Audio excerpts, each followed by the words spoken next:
Namaste, viewers, and welcome to Poetry Lab with Dr. Pariksith Singh. We are discussing Satya Poems to My Father, a wonderful collection. And viewers, fortunately, I say, or unfortunately, if you like, we are almost at the end of this collection.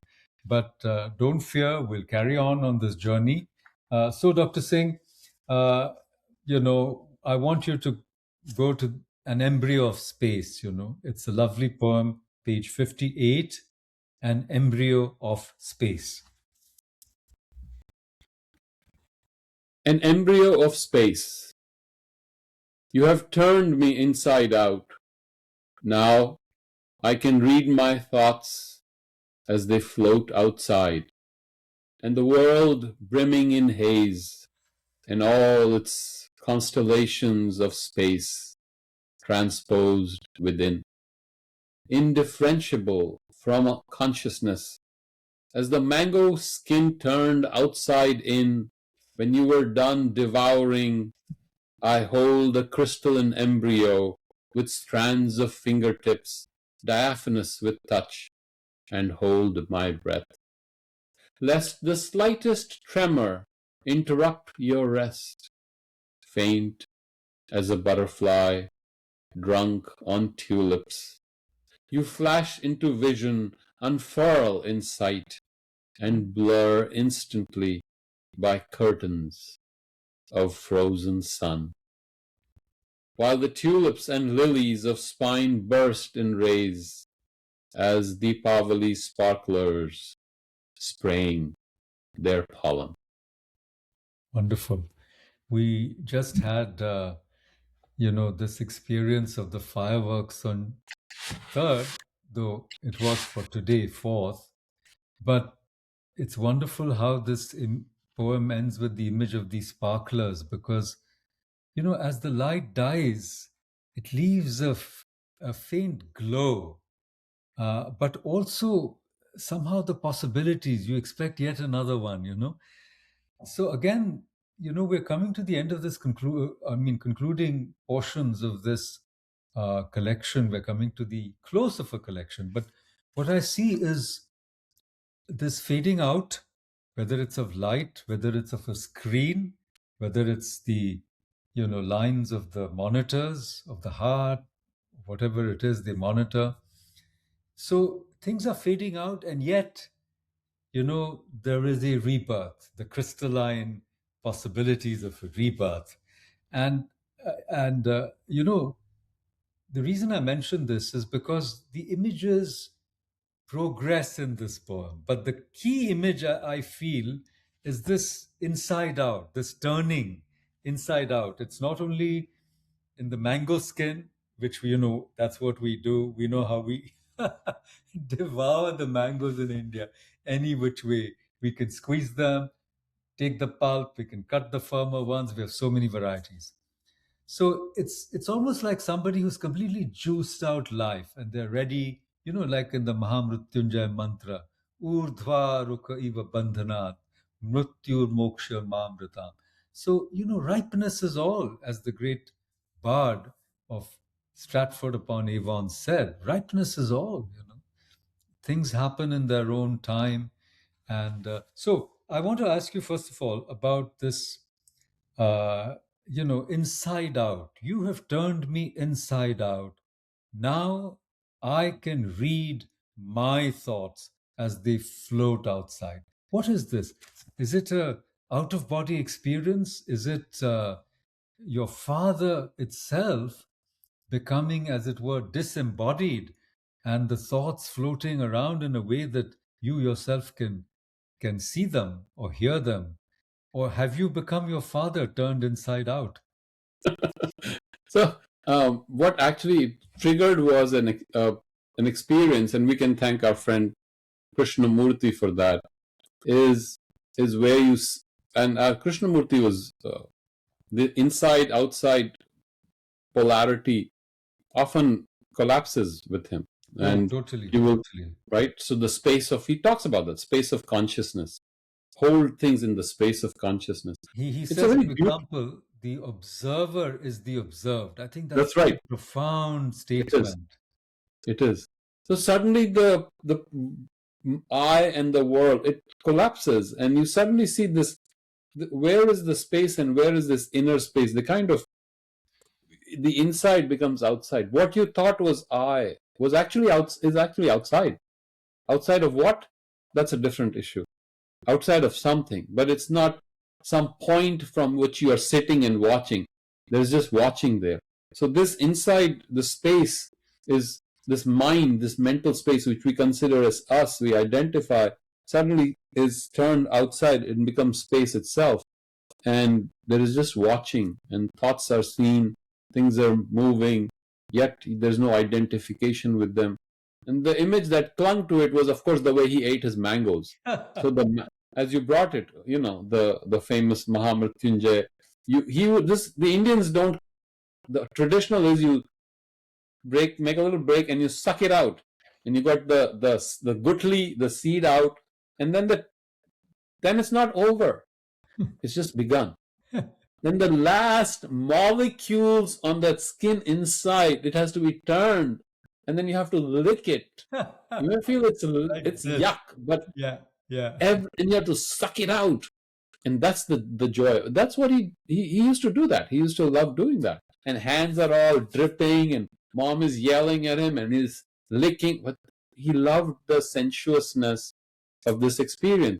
And so again, Krishnamurti is very sensuous. People don't realize. People think he's very abstract, very precise, very delicate, almost like a jeweler with his jeweler's eye, picking everything. Everything is picked. Everything is totally present, if I may use the word. So that's what happened. It's kind of this whole being that I identify with. It's a process, but kind of just churned outside, and now everything is out in an open space.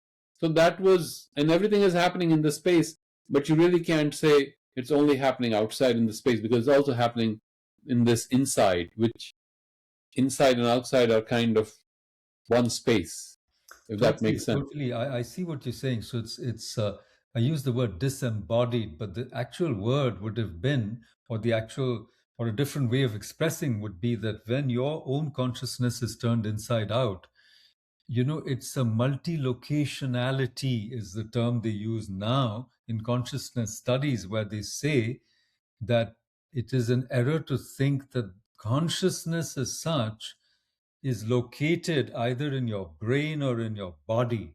It has Yes, multi-locationality. yes, And I think that in these moments when you flip, from the personal to the impersonal, or to the sakshi, the witness, from the actor to the witness, you can actually like see things, including yourself. Like I know people in Brazil, they've done the ayahuasca and other whatever experiments you might call it, and they can actually see themselves. The it flips your consciousness so that you see your body. If you're retching, you see somebody else. It's like someone else is retching. yes, It's a cleansing, as you know, it's a cleansing ritual. yes, So, but in the context of your father's passing, is what I was thinking. Somehow these two experiences are getting merged. In other words, that your father is passing, your consciousness has been turned inside out through that wrench, because it's a deep loss, So when we say, look, I've been put to the ringer, or I've been turned inside out, we use these metaphors to express extreme emotion, maybe trauma, loss, right? But here, the additional layer that I'm getting is that, somehow your father, as he's passing into the beyond, is also disembodied in such a way that you can read him. He has yes, become transparent to you, and yes, you know, uh, for example, with strands of finger tips diaphanous with touch, and hold my breath lest the slightest tremor interrupt your rest. So, what's happening is a person is almost on the verge of transiting. You don't want to disturb them. The breath has become faint, and it's just a tremor. You don't want to disturb them, and yet they're in that state between, in between, so inside out. in Yes. between life and death. You're a witness, but you're not just a witness. You yourself have become like your dad, you know. Your dad has entered you in some ways. That was Yes. what I was getting. I don't know if I'm right on Yes. the right track or not. Because once again, the giveaway to me is the butterfly, the psyche. You know, first devouring mangoes, and now that sense of, you know, being drunk on tulips, which is a very rare flower. So fluttering into the afterlife, blurring. And then the tulips, the lilies, lilies are also white, you see, purity. And the frozen sun, you know, again. So what I'm trying to say is that you're the witness, but you're actually your dad. You have become your dad transiting into the other world, into the great beyond. You can feel it. Yes. So that's the impression I'm getting here. Yes. So it was a very strange experience, and I've never had it before. I constantly saw, and I don't know how to describe it, but I'll try. It's almost like a cocoon, but there's nothing there. It's a cocoon of space. So I can't say there was something there, but it was a crystalline cocoon. It was just like an embryo, and it was stayed with. I'm seeing it constantly, and then again you say, "Am I hallucinating? Am I creating my own projection?" So you just let it be. Okay, it's okay. If it's there, it's there, and kind of then just stayed, but it would become space, and then it would become the cocoon. So what is happening here? It's okay. Keep my mouth shut. Don't let my mind interfere, and let it be. So was it something, a projection of the mind? I don't know. Whatever it was, I just said, okay, just be quiet, keep your mouth shut, don't be smart, don't be intellectual about it. Whatever is happening is happening. And so, what really happened? Technically, nothing happened. Space merged into space. What was inside became outside. But in that process, something went through this so-called name and form, and suddenly the identification with this person to whom we cling suddenly is gone. And I read something very beautiful, and it kind of stayed with me. And of course, we who in the Indian tradition, that seventh week, every seventh week, with 49 days or 48 days, depending on who it is, you die. If you are worshipping the Divine Mother intensely with purity, she beheads you every seventh week. We're not talking about now, people may get horrified by this concept, but Kali beheads you. So you're reborn. And this is a very symbolic, a very beautiful image that stayed with me. But I didn't want to transpose it. So I didn't, because that would be confusing images. So I just let it be there. But death suddenly becomes a very beautiful experience. And it's a constant experience. So it is not something that you're going to have then, there. It is no longer remote. It is happening right now. And that itself is an explosion. That itself is the death of your own self, and yet it is in the space that is alone there. I'm not sure if I'm able to communicate. Your identity is lost with him, but something else has happened that is beautiful. Oh, yes, that's, I mean, even as you were speaking, I was getting goosebumps because, you know, modern science seems to have established that the cells of your body get completely changed in 7 years. In other words, Yes, that's right. you see, in 7 years, you're no longer the person you were before. All the Yeah. cells of your body have changed, have been replaced by new cells, Yes, you know, over a period of 7 years, and then seven chakras, yes, and beyond the Sahasrara. yes, And then the thing that really came to me, how Ghatakash becomes Chidakash. yes, Akash is only Akash. Consciousness is only Akash. So that which is yes, inside the pot, when the pot is broken, and the yes, breaking of the pot, like the breaking of the skull, is so yes, important in those rituals.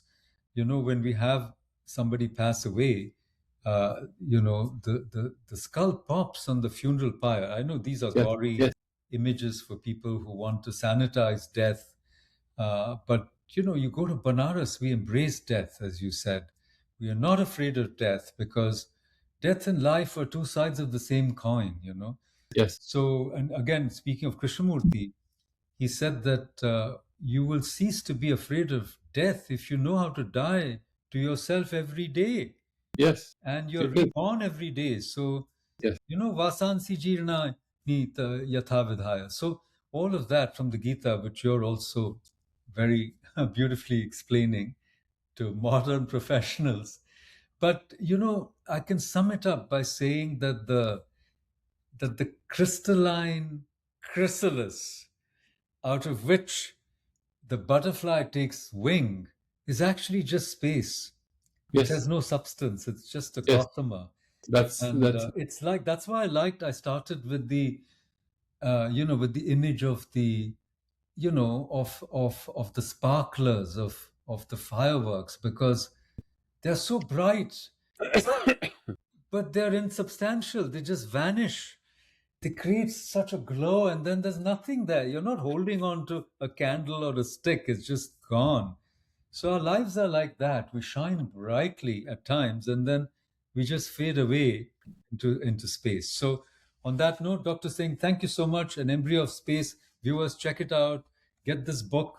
It's lovely, and it's very reasonably priced at less than rupees 250. You may get a discount on Amazon, or we can send you copies. Let us know where you are, in which part of the world. And we're going to have a QR code. You can pay us and we can send you these books. And in the US, it's available for less than $10. So join us in our last episode on Satya. Like, share, and subscribe to this channel. Join us in our poetry lab. We bring you a live poet, live poems, and a live experience. Thank you so much, and namaste.